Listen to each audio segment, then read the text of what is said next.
다시 우리 주님의 약속의 말씀으로 돌아가겠습니다. 스가랴 12장 10절 말씀입니다. 내가 다윗의 집과 예루살렘 거민에게 은총과 간구하는 성령을 부어주리니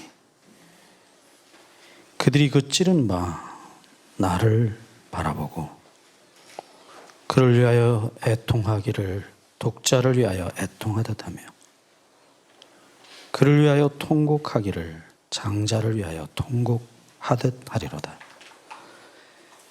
그날에 예루살렘에 큰 애통이 있으리니 무기또 골짜기 하다드림몬에 있던 애통과 같을 것이라. 온 땅 각 족속이 따로 애통하되 다윗의 족속이 따로 하고 그 아내들이 따로 하며 나단의 족속이 따로 하고 그 아내들이 따로 하며 레위의 족속이 따로 하고 그 아내들이 따로 하며 시므이의 족속이 따로 하고 그 아내들이 따로 하며 모든 남은 족속도 각기 따로 하고 그 아내들이 따로 하리라. 그날에 죄와 더러움을 씻는 셈이 다윗의 족속과 예루살렘 거민을 위하여 열리리라. 아멘.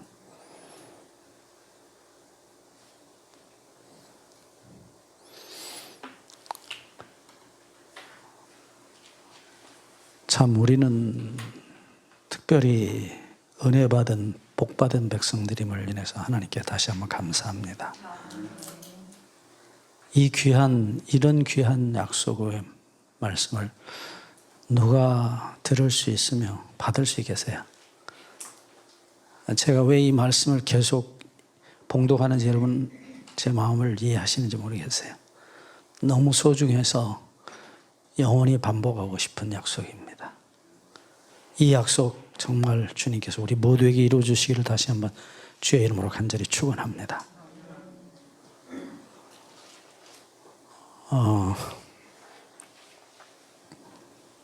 아침에 저희가 이 은혜라는 말씀 그게 무엇을 의미하는지 잠시 살펴보았는데요. 이어서 말씀을 좀 드리고자 합니다. 여기 이 은총과 간구의 성령 말씀드렸듯이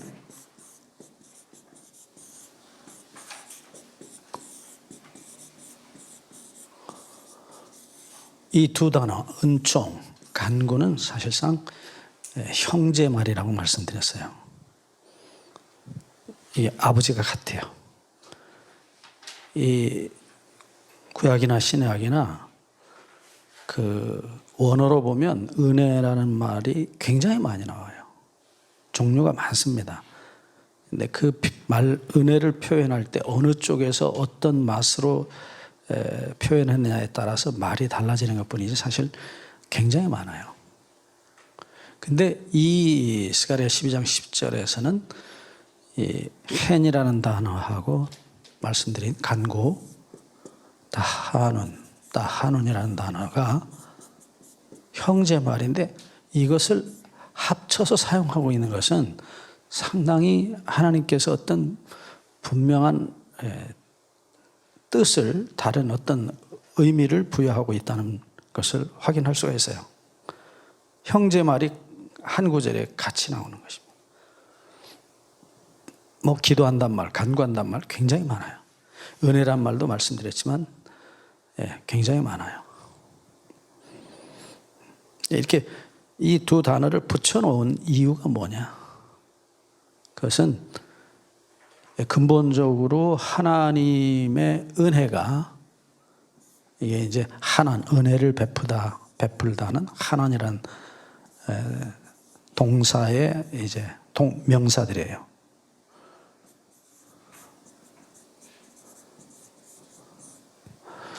그 하나님의 은혜, 정확하게는 하나님의 사랑이 만든 열매가 예, 두 가지로 나타났다는 얘기예요. 예, 그래서 이거 설명하려면 또 1시간 해야 돼요. 하고 싶은 얘기가 많습니다. 아직 우리 가야 될 진도가 많아서 이쯤에서 줄이려고 합니다만은 한 번 더 반복하고 가겠습니다.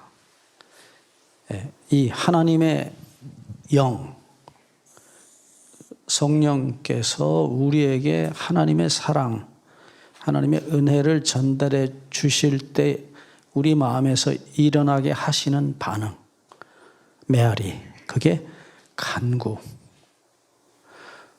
것입니다. 예, 은혜라는 말을 사용할 때 일반적으로 성경에서 두 종류로 이 은혜라는 말을 사용하셨어요.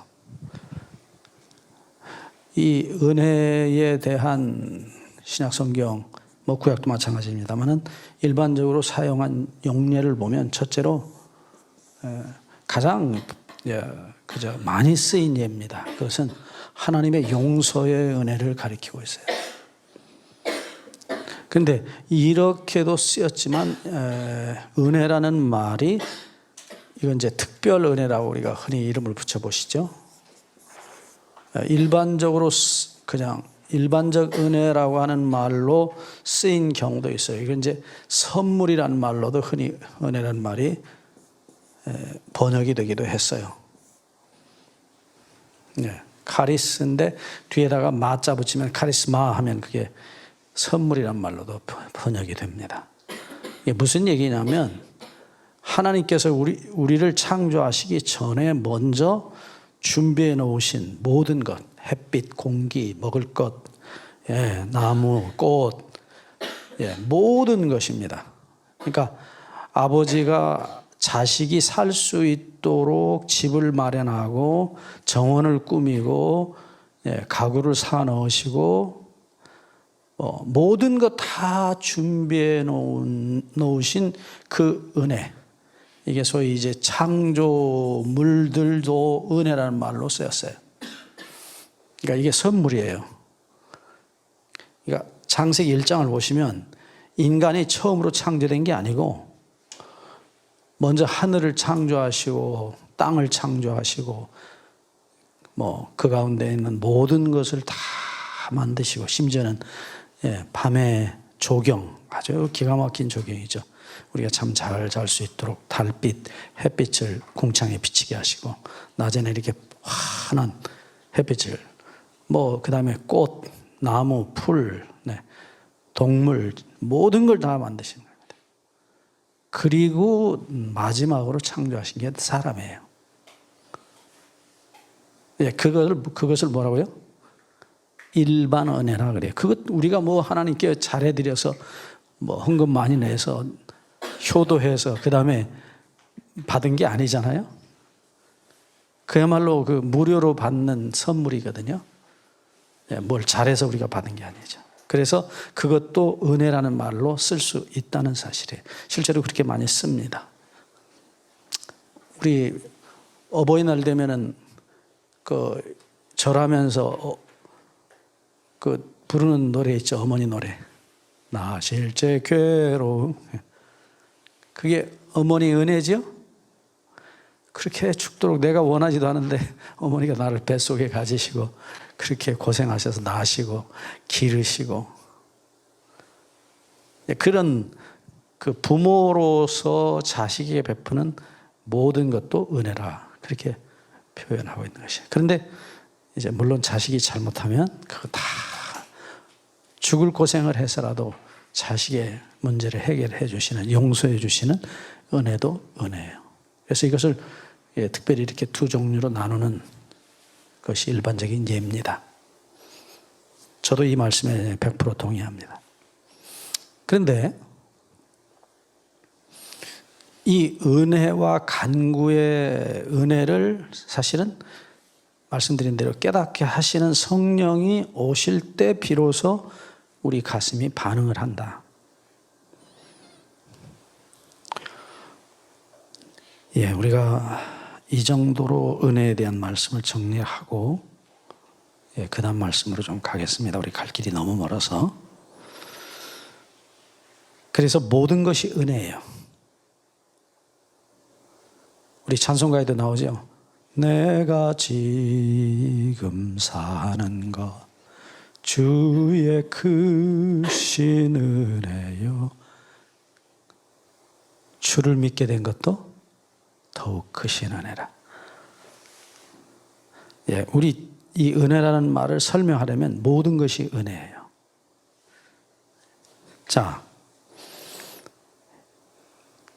다시 스가랴 12장 말씀으로 돌아갑니다. 이 은혜가 느껴지고 경험되어지는 때에 일어나는 현상을 여기 다시 말씀드립니다. 스가랴 12장 11절에 보시면 그날에 예루살렘에 큰 애통이 있으리니 무기토 골짜기 하다드림문에 있던 애통과 같을 것이라. 우리가 잘 모르는 이야기가 툭 튀어나왔어요. 무기토 골짜기 하다드림몬이라는 곳에 있었던 애통과 같다라고 말씀하십니다. 자, 이 무기토 골짜기 하다드림몬에서 있었던 애통은 열왕기하 23장 29절에 나와 있어요. 열왕기하 23장 29절에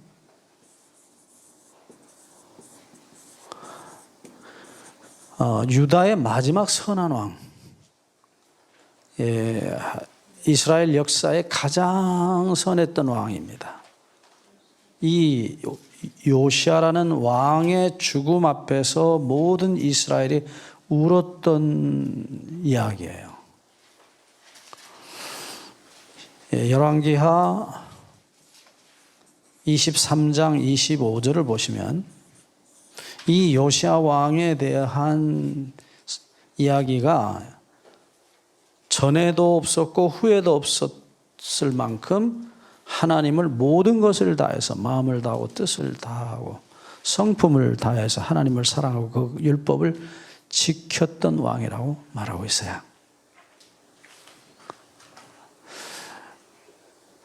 예, 과거에 히스기야 왕도 있었고 다윗 왕도 있었고 여러 왕들이 있었는데 이 요시아보다도 더 하나님을 사랑했던 왕은, 그리고 하나님의 율법을 순종했던 왕은 없었다는 것이에요. 예수님께서 마태복음 22장 37절로 40절의 말씀을 하시면서 하나님의 율법의 가장 큰 계명이 뭐냐? 첫째가 마음을 다하고 목숨을 다하고 뜻을 다해 하나님을 사랑하는 것이라고 말씀하셨어요. 그리고 이 말씀을 말씀으로만 하신 게 아니라 본인이 그의 삶을 통해서 그렇게 사셨어요. 그래서 마태복음 5장 17절 말씀을 보시면 내가 율법이나 선지자나 폐하러 온 것이 아니라 완전케 하려 오셨다고 말씀하셨어요. 그 완전케 하다는 헬라어 단어가 재밌어요. 플레로오라는 단어인데 그 단어의 뜻은 가득 채운다는 말이에요. 유대인들이 버려버린 것이에요. 우리가 나중에 죄 문제 얘기할 때 다시 말씀드리겠습니다. 유대인들이 버려버렸어요. 이 껍데기만 남겨두고 속에 알맹이는 다 갖다 버렸어요. 그 껍데기가 뭐냐? 살인하지 말라, 간음하지 말라, 도적질하지 말라. 이 문자만 남겨두고 속에 있는 사랑이라는 이 내용물은 갖다 버려버렸어요. 그래서 예수님이 그거 다시 채우러 오셨다 그러셨어요. 근데 말씀을 통해서 말씀을 가르치셔서 그게 본래 것이다라고 깨닫게 해 주시는 일로 끝난 게 아니라 본인이 실제로 그 율법을 채우셨어요. 그러니까 마음을 다하고 목숨을 다하고 뜻을 다하여 하나님을 사랑하셨어요. 그래서 목숨을 바쳐서 십자가에 돌아가십니다. 그래서 예수님을 율법이라 그렇게 불러요.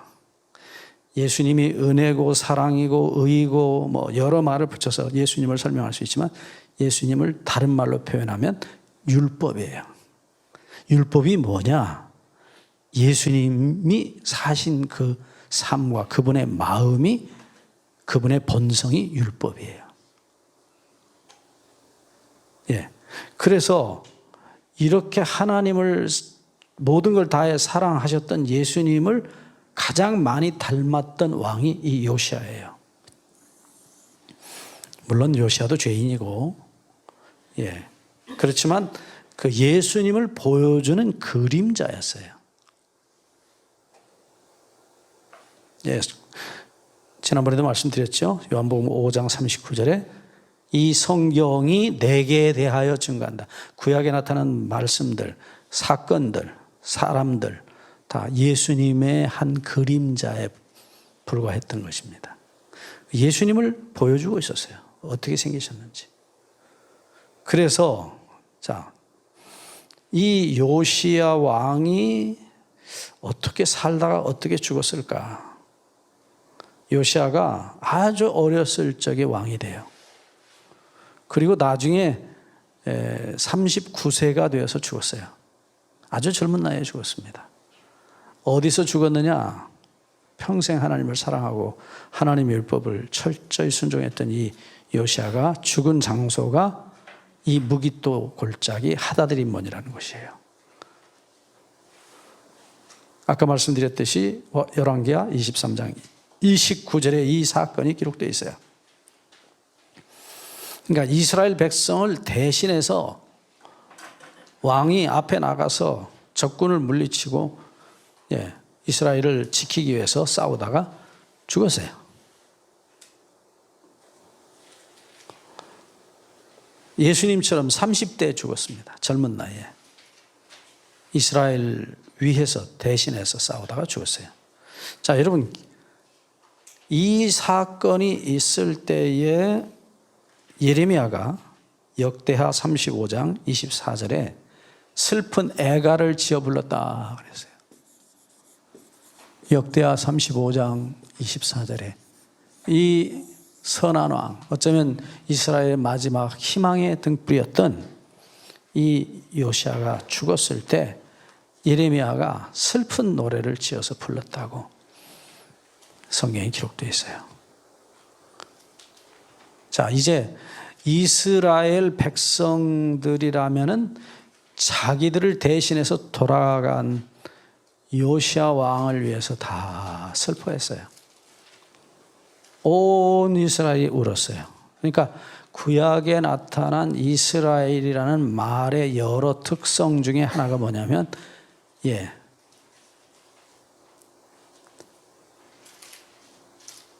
예수님을 상징했던 이 요시야의 죽음 앞에서 애통했다고 하는 사실입니다. 영적인 이스라엘, 오늘 우리에게도 같아요. 예수님의 십자가의 죽으심 앞에서 정말 나를 대신해서 돌아가신 그 사랑에 울지 않는 사람은 죄송합니다. 이스라엘이 아니에요. 하나님의 백성이 아닙니다. 물론 우리 그리스도인들이 항상 기뻐하고 감사하고 즐겁게 사는 게 사실이에요. 그러나 말씀드린 대로 우리의 기쁨의 뿌리는 예수님의 고통과 죽으심이었어요. 자, 자식들이 잘 먹고 잘 사는 것은 누가 고생해서 잘 먹고 잘 삽니까? 부모가 죽도록 고생해서 이루어놓은 그거 누리고 사는 것입니다. 그게 어떤 것인지 자녀들은 몰라요, 사실은. 본인들이 정말 고생해서 이루어놓은 살림이 아닌 이상 그게 얼마나 소중한지도 잘 모릅니다. 그냥 부모가 의뢰 준 것이니까 그냥.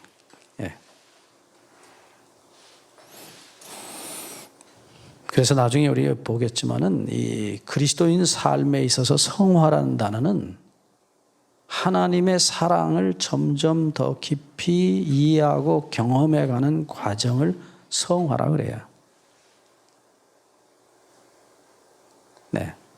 그래서 제가 여러분 드린 교재에도 제가 앞에 보시면 도표를 보실 수 있어요. 나중에 우리 성화 문제 다룰 때 좀 보겠습니다. 여기 보시면 성화란 칭의가 깊어지는 과정이라고 제가 그렇게 표현했어요. 회개가 깊어지는 것이고, 동시에 하나님의 사랑이 더 깊이 느껴져 가는 과정을 성화라. 자, 이제 말씀을 좀 다시 돌아와 봅니다. 이때 모든 땅에 이스라엘 백성의 모든 족속들이 통곡했다라고 말하고 있어요. 주님의 죽음 앞에서. 그것은 자기들 죄 때문에 우는 게 아닙니다. 누구를 위하여 울어요? 자기를 위하여 울어요?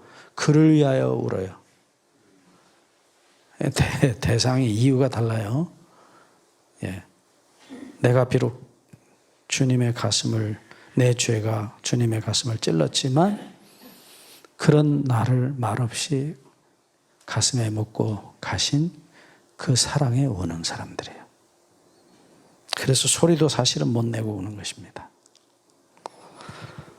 여기 12절부터 보시면 온 땅 각 족속이 따로 애통하되 다윗의 족속이 따로 하더라고요. 다윗은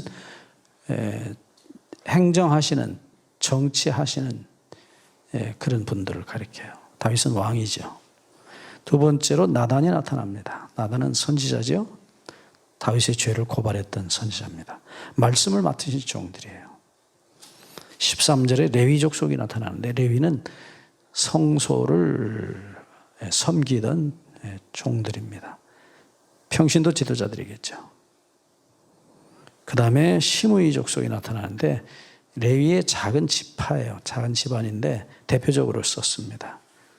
오늘날로 말하면 교회 집사님들쯤 될지 모르겠어요. 그리고 14절에 모든 남은 족속도 그랬어요. 일반 우리 성도들을 가리키는 말씀으로 보입니다. 모든 성도들이 함께 주님의 못 박히신 발 앞에서 그 사랑에 꾸역꾸역 울고 있는 모습입니다. 자, 그 아내들이 따로 하리라는 말이 여기 반복해서 나오고 있어요. 무슨 의미인지 아시죠? 부부간일지라도 구원은 개인적인 것이라는 것입니다. 우리 남편 되신 집사님이 구원 얻었다. 아내는 당연히 따라올 것이다. 아닙니다. 구원은 절대로 부부간일지라도 개인적인 것입니다. 그래서 우리 가족들을 위해서, 사랑하는 남편과 아내들을 위해서, 우리 자녀들을 위해서 계속 기도하시게 되기를 바랍니다. 저도 늘 그런 기도를 해요. 이 땅에서 같이 살았으니 꼭 함께 구원 얻어서 함께 하늘에 가서도 살게 해주시라고 그런 기도를 합니다. 자, 이제 다시 한번 스가랴 12장 10절 말씀으로 돌아가겠습니다. 내가 다윗의 집과 예루살렘 주민에게 은총과 간구하는 영을 부어주리니 그들이 그 찌른 바 나를 바라보고. 말씀드렸지만 이 말씀은 성령님께서 우리의 양심을 부활시키셨을 때 일어나는 현상이에요. 우리가 십자가에 돌아가신 예수님 그림 여기저기서 많이 볼 수 있죠? 근데 그렇게 그냥 일반적으로 보는 것하고 여기 스가랴 12장 10절에 나타난 바라본다는 말은 전혀 달라요. 왜요? 결과가 다른 거예요. 그 다음 말씀에 독자를 잃은 것과 같은 애통이 일어나는 바라봄이에요. 그냥 이렇게 보고 감사하다. 마치 십자가를 쳐다보는 것처럼, 참 희생과 봉사의 상징이다. 그게 아니거든요. 네. 또 하나 어떤 분들이 말씀하는 것처럼 우리가 전하는 것은 십자가에 돌아가신 예수님을 전하지 십자가라는 나무를 전하는 게 아닙니다. 근데 줄여서 그렇게 말을 하니까 오해 없으시길 바랍니다. 어떤 분들이 그런 얘기를 개인적으로 하시더라고요. 그 십자가 그 이제 더 필요 없습니다. 다 예수님 달려 돌아가시고 못 빼고 예수님 다 부활하셨습니다. 이제 기뻐하십시오. 왜 십자가 자꾸 얘기합니까? 그 흉측스러운 얘기 그만하십시오. 예, 이 줄임말이 있다는 걸 이해해 주시기 바랍니다. 우리는 십자가에 돌아가신, 십자가가 아니고 십자가에 돌아가신 예수님을 전하는 것입니다. 뭐 당연하죠. 그분의 부활, 승천, 그리고 다시 오시는 재림 다 포함합니다. 근데 가장 근본적인 중요한 사건은 십자가에 돌아가신 사건이에요. 그게 없었다면 부활도 없었고 승천도 없었고 다시 오실 일도 없어요. 그래서 함축해서 말씀드리는 것을 여러분이 양해해 주시기를 바랍니다. 자, 여기서 그들이 그 찌른 바 나를 바라보고 라는 말씀이 나타나고 있어요.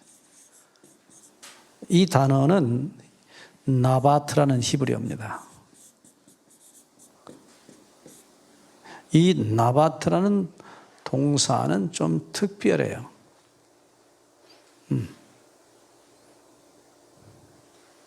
그냥 힐끗 보는 게 아니에요.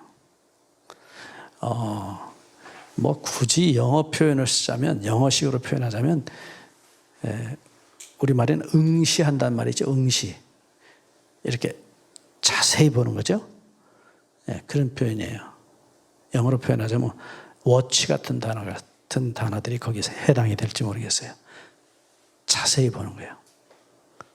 근데 이 나바트라는 단어가 놀랍게도 예수님의 십자가 사건을 예언했던 광야의 구리뱀 사건에도 사용됐다는 사실이에요. 자, 예수님 말씀을 먼저 보면 요한복음 3장 14, 15절에 모세가 광야에서 뱀을 튼 것 같이 인자도 들려야 하리니. 예수님이 광야의 뱀과 같이 나무에 매달려 돌아갈 것이다. 예수님 자신이 하신 말씀이에요. 이 소위 불뱀, 이 불뱀을 모세가 장대에다가 구리로 만들어서 달아놨어요. 이것을 쳐다보는, 불뱀에 물렸던 죽어가던 사람들이 쳐다보면 살았어요. 근데 예수님이 그 모형을 통해서 당신이 인자, 사람의 아들, 내가 하나님이었지만 너희처럼 사람의 아들이 돼서 십자가에 매달린 이유는 죽지 않고 영생을 얻게 하기 위함이라 말씀하셔요. 자, 재미있는 얘기죠. 이 사건이 어디에 기록되어 있냐면 민수기 21장에 기록되어 있어요. 민수기 21장 8절 9절을 보시면 이 사건이 생긴 후에 일어난 마지막 이야기가 여기 기록되어 있어요. 이스라엘 백성이 애굽에서 나와서부터 불평을 시작합니다. 이유는 뭐냐? 고기를 주라는 거예요. 파와 마늘과 부추를 달라는 겁니다. 정력제를 달라는 거예요. 이게 시사하는 바가 아주 큽니다. 노홍수 이전의 사람들하고 똑같아요. 식욕과 정욕에 방종하면 영적 감각력을 잃어버려요. 자, 식욕이나 성욕은 우리에게 축복으로 주신 게 분명하죠?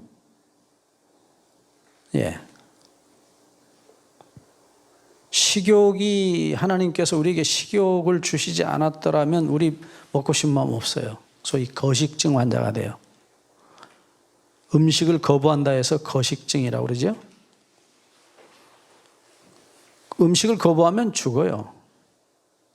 분명히 식욕은 우리의 행복을 위해서, 우리의 건강을 위해서 주신 은혜예요. 그래서 식욕을 부인하는 것은 마귀의 가르침이라고 분명히 성경에 기록되어 있어요. 디모데전서 4장 1절로 4절에 보시면 거기 귀신의 가르침이라고 되어 있어요. 식물을 금할 것이다. 못 먹게 하는 거예요. 왜? 나중에 그건 한번 다루겠습니다. 육체가 악하기 때문에 이 육체가 하는 것은 만족시켜주면 안 된다는 거예요. 그 다음에 성욕.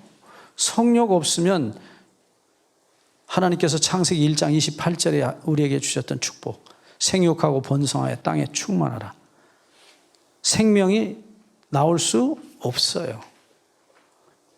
그래서 이 식욕과 성욕은 그 자체가 너무 아름답고 귀한 축복으로 우리에게 주셨어요. 근데 그것을 사단이 소위 방종하게 하는 것이에요. 적당히 먹으면 우리 건강에 그렇게 좋은데 더 많이 먹고 싶게 하는 거예요. 폭식. 아무 때나 먹는 거예요, 그냥. 우리 몸이 다 망가집니다. 그 다음에 또 한 걸음 더 나가면 하나님께서 본래 우리에게 주신 음식이 뭐예요? 창세기 1장 29절에 씨 맺는 채소와 씨 가진 열매 맺는 모든 나무들이에요. 씨가 있는 풀과 나무에서 열리는 열매들이에요. 그게 본래 우리에게 주신 음식이에요. 그것이 우리 몸에 정확하게 딱 맞아요. 근데 그것을 넘어서서 과도하게 먹고 과도하게 아무 때나 먹고 그 다음에 고기를 먹기 시작합니다. 우리의 본래 음식이 아니에요. 노아홍수 이후에 홍수로 말미암아서 땅이 다 없어져 버리기, 식물이 없어져 버리기 때문에 일시적으로 주신 음식인데 그것이 주식이 돼 버렸어요. 그러면 그런 육식이 가져오는 피해가 굉장히 많습니다. 인간의 수명을 단축시키고요. 그 다음에 각종 성인병을 만들고요. 그리고 가장 큰 피해는 뭡니까? 마태복음 27장 37절, 38절의 말씀처럼 노아홍수 이전의 사람들이 먹고 마시고 시집가고 장가하고 있으면서 그 다음에 38절에 세상이 멸망할 때까지 깨닫지 못하였다 그랬어요. 도덕적 감각이 다 없어져 버리는 것이에요. 그래서 멸망을 당해요. 자기들이 입으로 판 무덤이에요, 그것이. 그래서 우리가 좀 더 건강하려면 어느 쪽으로 가야 되겠어요? 완전한 건강이 있었던 에덴 쪽으로 가면서 그들이 뭘 먹고 어떻게 살았는지를 추적하면 그게 점점 더 건강해지는 방법이에요. 자, 얘기가 빗나갔습니다. 다시 돌아갑니다. 어쨌든 이 이스라엘 백성들이 광야에서 애굽에서 먹던 그 고기, 자극성 음식들, 부추, 마늘, 양파 내놓으라 이게. 그것도 적당히 먹으면 우리에게 좋은 약이지만 그걸 과도하게 써서 자극을 하는 거예요, 몸. 그러니까 식욕의 방종은 정욕의 방종으로 이어지고 정욕의 방종은 결과가 뭐예요? 영적 도덕적 무감각입니다. 그러면 자기가 죽는 줄 모르고 죽는 거예요. 그래서 이스라엘 백성이 애굽에서 나올 때부터 그 만나만 먹고서는 도저히 못 살겠다. 꿀같이 맛있는 과자같이 생긴 음식인데 너무 맛있는데 그것도 거부하는 거예요. 왜? 자극성 있는 맵고 기름기 많은 고기를 내놔라. 부추를 내놔라. 자극성 있는. 무엇을 하기 위해서인지 우리가 이해 갑니다. 타락한 세상에서 정력제라는 게 얼마나 대단한 인기가 있는지 여러분 아시죠? 그것이 사단이 인간을 더 부추겨서 자극해서 일찍 죽게 하고 병들게 하기 위한 사단의 걸작품들이에요. 결과는 무엇입니까? 수명이 단축되는 것이에요. 하나님께서 우리에게 주신 생명이 있어요. 미리 땡겨 쓰는 것입니다. 그 다음에 그 땡겨 쓰는 것으로 끝나는 게 아니라 그것은 몸을 파괴해요. 그래서 병이 들게 만들어요. 사단이 우리를 죽이는 방법이에요.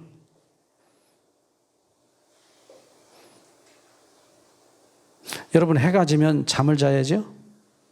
하나님께서 해가 지게 하신 이유는 뭐예요? 쉬라는 거예요. 제가 인도네시아 그 산속에, 아주 산이 아니고 그 오지에 들어갔었어요. 선교지에 갔었는데, 혹시 여러분들 이름 들어보시는지 몰라요. 이리안자야라고 세계 3대 오지 중에 하나입니다. 수마트라 섬 반을 이 인도네시아 사람들이 강제로 먹었어요. 남의 나라 땅인데 가서 그냥 그렇게 힘없으니까 뭐 수마트라 사람들 꼼짝 못하고 땅을 뺏겼어요. 거기다가 이 사람들이 뭐 막대한 인도네시아에서 투자를 했어요. 근데 거기에 그 오지에 가면 정말 끔찍해요. 제가 그 오지를 가기 위해서 프로펠러 비행기, 5인승 비행기를 탔는데, 우리나라 비포장도로에 그 조그마한 봉고차가 가는 느낌이에요. 덜컹덜컹 비행기가. 작으니까 구름을 피해 갑니다. 구름 속에 들어가면 이게 막, 구름 속에요, 바람이 얼마나 센지 모릅니다. 우리 보기엔 구름이 참 좋게 보이죠? 천만에요. 비행기는 구름이 안 좋아요. 특별히 작은 비행기들. 그걸 타고 가는데, 아유, 정말 얼마나 끔찍한지요. 막 비행기가 막 이래요. 춤을 춰요.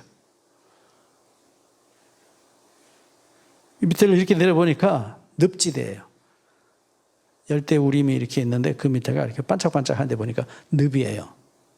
거기 악어들 살고, 웬만큼 이렇게 긴 아주 굵은 거머리들이 드글드글하고 말라리아 모기들이 드글드글해요.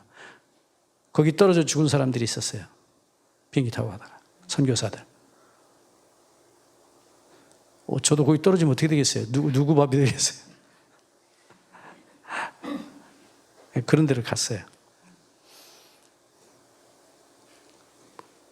가니까 다 이렇게 진짜 빨가벗은 사람들이 꽤 있어요.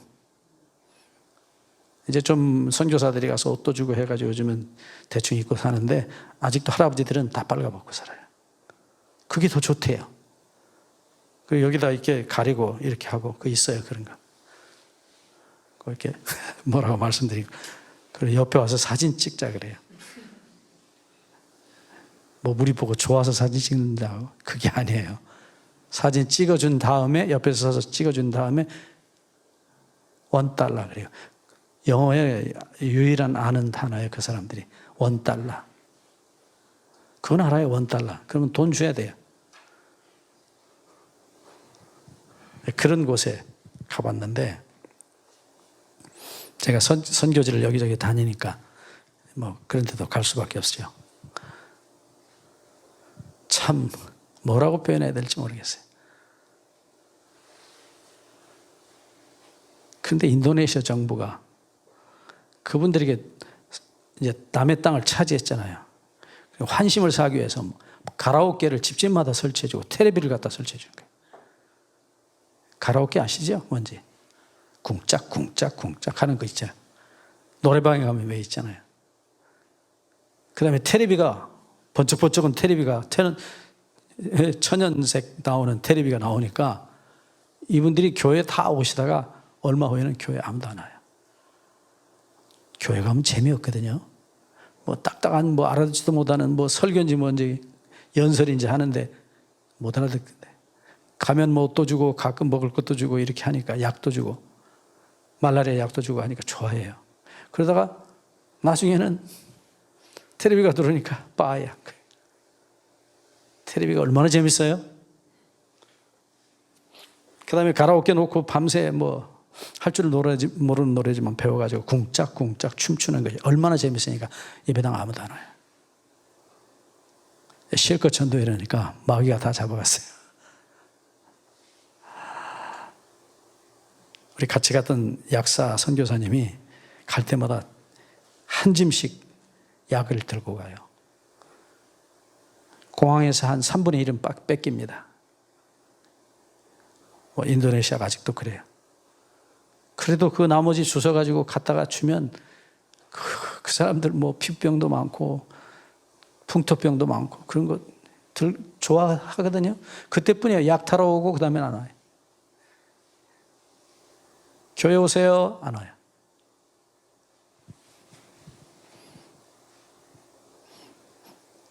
제가 왜 이 얘기를 하냐면 거기 갔더니 전기가 없었어요. 처음에는. 요즘 이제 텔레비가 들어오면서 전기가 들어왔습니다.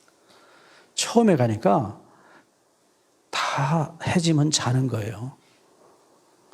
해지기 전에 모여가지고 이제 거기 그 마을의 추장이 이제 예수님을 믿으면 다 마을 사람들 불러가지고 저녁에 예배, 해지기 전에 예배를 드려요. 그 다음에 밥 먹고 그 다음엔 해가 지면 아무것도 할 일이 없어요. 깜깜한데 어디서 뭐 하겠어요. 이게 다 자기 집으로 들어가 자는 거예요. 저도 돌이 있어요? 아무것도 할 수 없잖아요. 그래서 밥 얻어 먹고 다 자기 집 들어가 자니까 저도 들어가 잤죠. 몇 시에 일어났겠어요? 새벽 3시 되니까요. 자동으로 일어나지더라고요. 7시에 잤는데 당연하죠. 얼마나 사람이. 그래서 보니까요. 제가 닭보다 먼저 일어났어요. 닭은 4시에 꼭 깨워하고 울더라고요. 사람들이 뒤척뒤척 소리가 여기저기서 나요. 일어난 거예요. 3시 되니까 벌써. 그럼 할 게 있어요? 촛불이라도 켜놓고 있어야 성경이라도 볼 거 아니에요. 아무도. 그냥 뒤척뒤척 하다 닭이 꼭요 하고 오니까 이제 슬슬슬 나오더라고요. 깜깜한데 와서 불 피고 밥하고. 제가 왜 얘기를 하는지 아십니까, 여러분? 사단이 사람을 망가뜨리는 방법을 연구한 것이 그 중에 아주 걸작품이 텔레비전이에요. 에디슨이라는 사람이 전기를 발견해가지고, 발명이 아니고 발견이야. 있던 거 자기가 발견한 거니까. 우리는 발명이라고 그러죠. 있었어요. 이 천연계 속에 하나님께서 에너지를 얼마나 많이 드셨어요. 그걸 잘 이용해서 이제 전기를 만들어 놓으니까 사단이 그걸 이용하기 시작한 것이에요. 그래서 밤새도록 잠 안 자고 게임하고 텔레비 보고, 그리고 낮에는 또 어떻게 합니까? 늘어지게 자요. 그러니까 쉬어야 될 시간에는 엉뚱한 짓 하게 하고, 예? 일해야 될 시간에는 늘어지게 자게 만들어요. 그러니까 이 머리가, 뇌가 망가지기 시작한 거예요.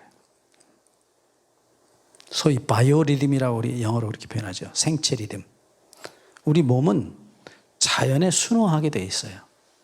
하나님이 만드신 이 천연계는 정말로 기가 막히게 조화가 돼 있어요.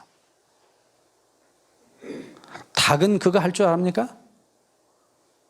닭은 그거 할 줄 알아요. 해지면 지 잠자리로 딱 올라가서 자요. 새벽이면 정확한 시간에 일어나요. 그리고 잘 잤다고 꼭 깨워. 당신들도 잘 잤냐고 아침에 오래되죠.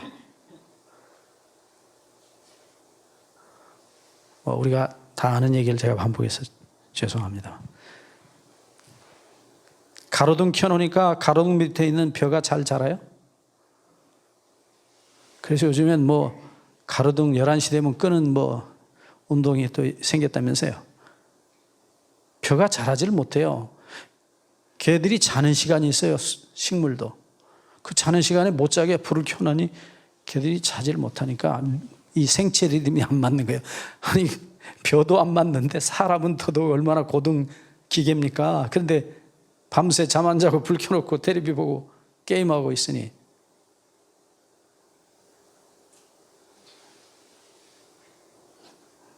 문제는 무엇이 망가지느냐? 뇌가 망가지는 거예요. 여러분 요즘에 우리 텔레비에 자주 나오죠. 나는 자연인이다. 예? 보셨죠? 전 텔레비가 없으니까 안 보지만 친척 집에 가면 가끔 봐요. 참 신기하죠? 암이 4개, 5개 되어 있는데 거기 들어가서 풀뿌리 캐먹더니 한 10년 만에 병이 싹 없어졌어요. 그러니까 다시 안 내려가요. 저기 내려가면 또 병 걸리거든.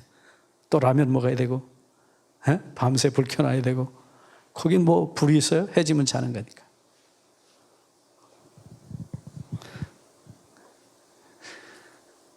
이 기가 막히게 하나님이 정말로 조화롭게 만들어 놓은 이 지구, 거기에 정말 우리가 살기에 가장 적합하게 만들어 놓은 환경, 이걸 다 인간이 스스로 파괴하고 결국은 자기를 파괴하고 죽게 된 것이에요. 자, 여러분, 이 민수기 21장에 나타나는 사건은 바로 하나님께서 주신, 너무나 사랑스러워서 우리에게 주신 사랑의 선물들을 인간이 파괴해버리고 짓밟고 고기 내놔라, 부추 내놔라. 우리 짧게 살아도 좋다. 굵고 짧게 살다가 가겠다. 그래서 몸을 망가뜨리는 사단의 계략에 다 넘어간 사람들이 자극성 음식 내놔라. 우리 정력이 부족하니까 고기 내놔라. 결국 하나님이 주신 사랑의 은혜를 파괴해 버렸습니다.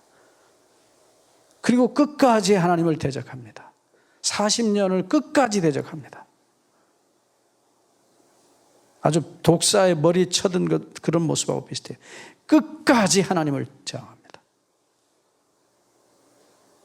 희망이 있습니까? 없습니까? 없습니다. 자, 그런데 제가 이 말씀 민수기 21장을 읽으면서 그렇게 그 자체가 되어버린 이 독사 같은 이스라엘 백성들을 향하신 하나님의 무한한 사랑, 그보다 훨씬 크신 하나님의 사랑을 보게 돼요. 독사를 보내서 물게 먼저 하십니다. 그게 뭡니까? 죄를 깨닫게 하시는 거예요. 이 독사를 민수기 21장에 보면 불뱀이라고 그랬어요. 색깔도 불그스름하고 그걸 물리면 불에 대인 것처럼 아프대요. 얼마나 아픈지 모른대요. 여러분, 사막에 있는 뱀이 얼마나 독하겠어요. 그래서 이 불뱀을 보내서 물게 하셔요. 얼마나 아픈지 이 아픔을 주셔서라도 그들이 회개하고 돌이키기를 원하셨던 것이에요. 죄송합니다. 이런 말씀 드려서. 가끔 이렇게 어려운 질병, 난치병에 들리신 분들이 너무 고통스러워하는 모습을 저는 봐요. 저도 그런 분을 여러 번 이렇게 돌봐드린 경험이 있어서 알아요. 너무너무 힘든 거예요. 나중에는 이 척추에다가 아예 몰핀을 딱 이렇게 꽂아서 묶어놨어요. 이게 1시간 간격으로 몰핀이 뭡니까? 그 진통제를 줘야 되는데 또 주고 할 수도 없고, 그러니까 나중에 의사가 아예 그냥 이 척추에다 몰핀을 딱 꽂아서 어떻게 했는지 모르지만 우리 보호자 되신 우리 집사님이 그러시더라고요. 의사가 그렇게 해줬다고. 진통이 너무 심하니까 조금이라도 좀 편안하게 해주시겠다고 했던 거예요. 모르겠어요. 어떻게 했는지는. 그렇게 했다고 그래요. 그래도 그 고통을 못 이기는 거예요. 끔찍한 고통이죠. 그분을 제가 사실은 예수님을 믿게 해서 병원 특실에서 세례를 줬어요. 결국 그렇게 가셨는데 그분 얘기를 하면 또 가슴이 아프네요. 어쨌든 다행인 것은 예수님을 영접하시고 돌아가셨어요. 너무 감사하죠. 하나님의 은혜입니다. 그런데 어쨌든 그런 아픔, 그 표현할 수 없는 고통, 오죽하면 죽여달라고 그러겠어요. 안락사라는 게 정말 법적으로는 허용이 안 되지만 그 개인을 봐서는 자비를 베풀 필요도 있다고 저는 사실은 개인적으로 생각합니다. 생명의 끝이 어딘지를 우리가 모르기 때문에 그걸 감히 못하는 것뿐이에요. 근데 어쨌든 이런 고통을 하나님께서 이스라엘 백성에게 허락하셔요. 이유가 뭐죠? 다시 얘기합니다. 로마서 5장 20절. 로마서 5장 20절. 율법이 가입한 것은 무엇을 더하게 하려 함이라? 범죄를 더하게 하려 함이라.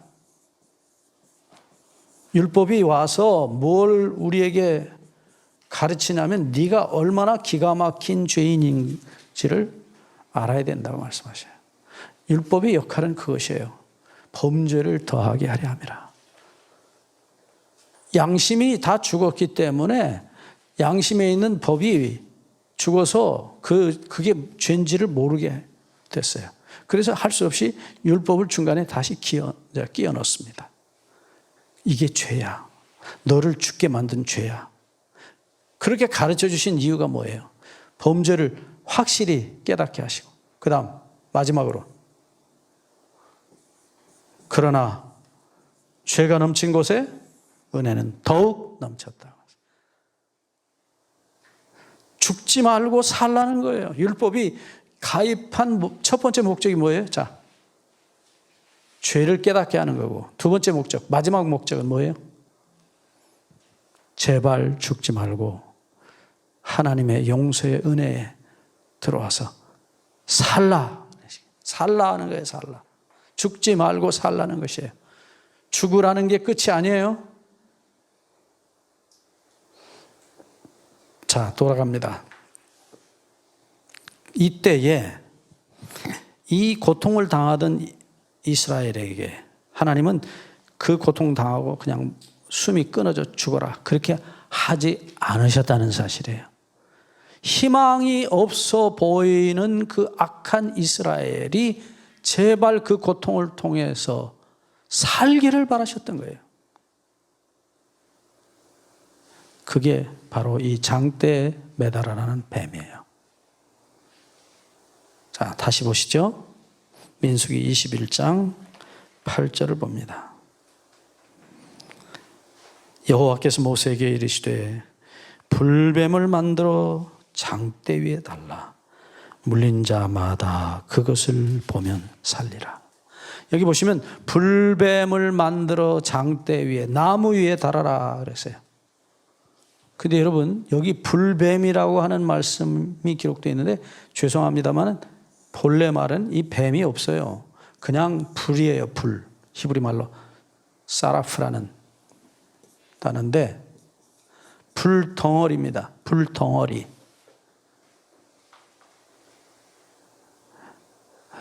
자, 여러분, 불이, 물건이 있어야 불이죠? 타는 물건 없는데 불이 됩니까? 불이라는 게 뭐가 타고 있다는 얘기죠? 그런데 하나님께서 여기 지금 모세에게 명령하시기를 불뱀을 만들어서 장대 위에다 달아라는 거예요. 뭘 태운다는 얘기예요? 재료가 뭐예요? 뱀이에요, 뱀. 근데 한마디로 말하면 뱀은 안 보이고 그게 불 속에 타고 있어서 불덩어리, 불타는 불덩어리 뱀을 불을 태워서 불덩어리를 만들어서 나무에다 매달아라. 그런 얘기예요. 근데 여러분들 뱀에 대해서 아시는 분들이 아시겠지만 전 어려서 아버지가 몸에 좋다고 가끔 뱀탕도 해주시고 그랬어요.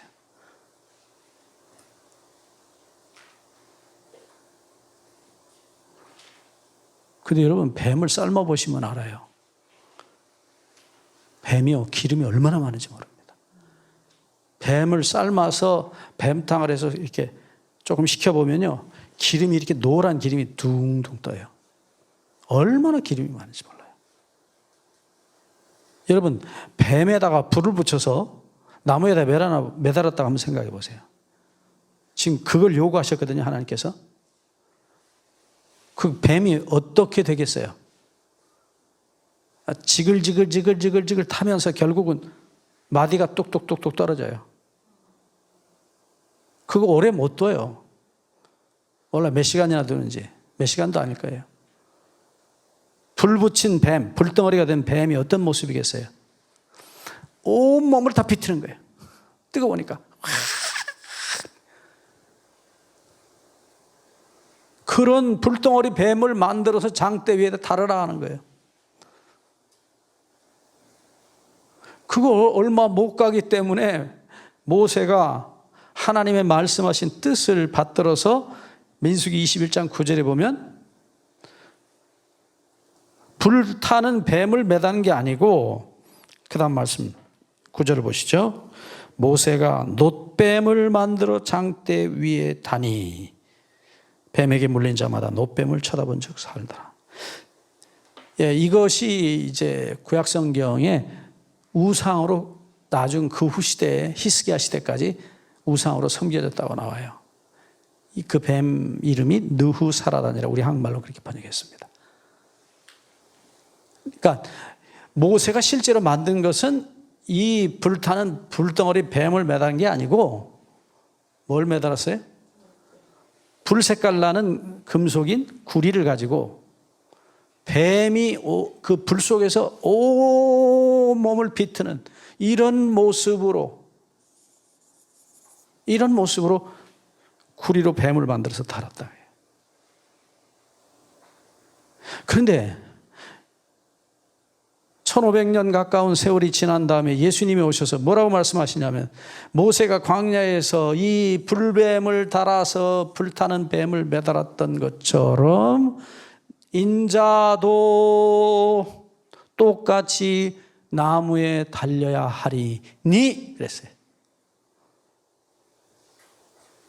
이 사건 이해하시겠어요?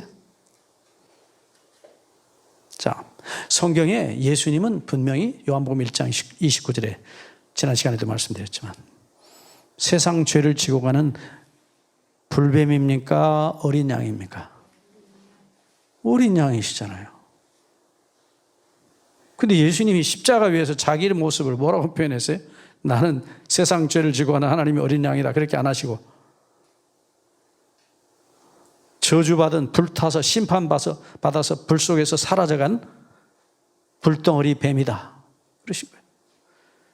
자기를 표현하는 방법이 여러 가지 있어요. 그런데 이 나무에 매달린 이 불덩어리 뱀처럼 내가 하나님의 불에 의해서, 심판의 불에 의해서 태워져서 죄가 돼서 없어져 버릴 뱀이다. 그러시는 거예요.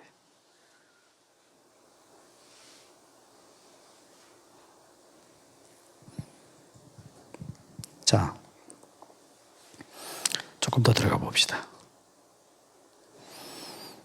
예수님이 지금 이 당신의 죽으심과 뱀의 그 심판받는 모습을 비교해서 말씀하셨는데, 놀랍게도 이 민수기 21장 8절에 물린 자마다 그것을 보면 살리라. 물린 자마다 그것을 보면 살리라. 그렇죠? 근데 요한복음 3장 16절에 와서 보면 뭐라 그랬어요? 하나님이 세상을 이처럼 사랑하사 독생자를 주셨으니, 그 다음 이는 저를 믿는 자마다. 그러니까 민수기 21장 8절에서는 쳐다보는 사람 누구든지, 쳐다보는 사람 모든 사람이 다 살리라 그랬는데, 요 같은 비유를 가지고 예수님은 믿는 자마다 그랬어요. 그러니까 자, 믿는다는 말이 무엇이에요? 쳐다본다는 말이에요. 이해하셨죠? 네. 자, 이제 좀 더 돌아가 봅니다. 여기 쳐다본다, 민수기 21장 8절에 쳐다본다는 말씀이 아까 스가랴 12장 10절에 그들이 그 찌른 바 나를 바라보고 라고 말씀할 때 썼던 같은 동사 나바트를 썼어요. 이제 좀 그림이 그려집니까? 그들이 그 찌른 바, 자기들이 찌른 바 나를 바라볼 때 애통이 일어난다. 근데 요 같은 단어 나바트라는 단어를 민수기 21장 8절에서는 그들이 쳐다본 즉, 그 다음에 살더라. 그러니까 여기 애통한다는 말하고 결과가 같죠. 여기는 살더라 그랬어요. 애통한다는 말은 뭐예요? 용서 받았다는 얘기예요. 그것을 다시 요한복음에 와서 예수님 직접 하신 말씀으로 보니까 뭐라고요? 믿는 자마다, 그 다음에요, 영생을 얻게 하려 하십니다. 산다는 말이 무엇인지 분명해졌죠. 뭐예요? 영원한 생명을 얻는다는 말씀이었던 거예요. 그러니까 애통하는 자는 복이 있나니 저희가 위로를 받을 것이며, 팔복의 두 번째 복이죠. 마태복음 5장 4절. 그 위로가 뭐예요? 영원한 생명이에요. 그들이 자기들이 찌른, 그래서 자기 죄를 안고 돌아가신 예수님을 쳐다보면서 스가랴 12장 10절에서는 그런 나를 용서하고 가슴에 묻고 가신, 나를 살려주신 그분의 사랑에 독자를 잃은 듯한 애통이 일어날 것이라고 말씀하시고, 그러니까 애통은 내가 억울해서, 내가 아파서 하는 애통이 아니에요. 누구 때문에요? 그분 때문에 일어나는 고통이에요. 시간이 없어 제가 이게 다 돼서 이제 더 이상 말씀을 드릴 수가 없는데, 여러분 연결이 되십니까? 이 성경은 다 이렇게 짝이 있어요. 무슨 의미인지가 정확하게 들어오지 않습니까? 그림이 그려지죠?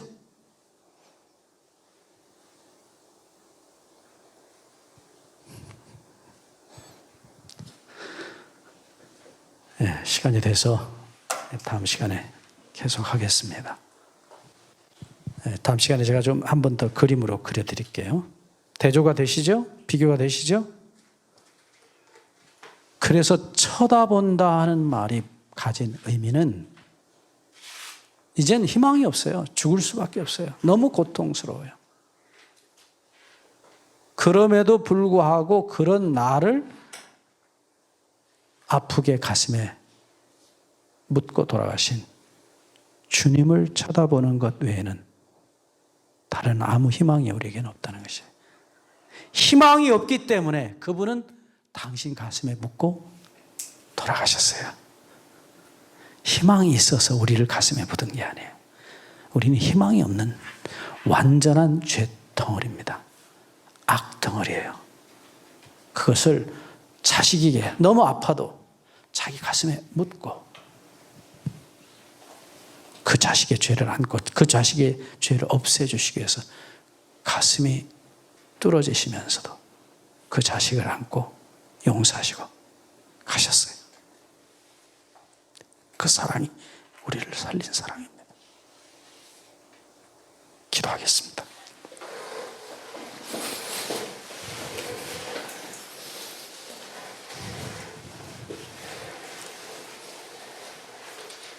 주님, 성령 하나님 우리 보내주셔서 눈 멀고 귀머거리 된 걸을 수조차 없는 저희들을 품에 안으시고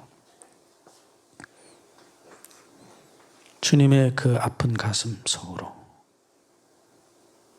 우리의 죄와 악을 말없이 가슴에 묻으신 채 가신 우리 주님의 그 갈라진 가슴 속으로 우리 데려다 주시옵소서. 그리고 그곳에서만 살고 싶습니다. 그곳에서 죽고 장사되고 그리고 당신의 사랑만 되어지는 새 생명으로 우리 부활시켜 주셔서 주님의 그 사랑의 가슴에서, 용서의 가슴에서 영원히 살게 해 주시옵소서. 예수님의 이름으로 기도하옵나이다. 아멘.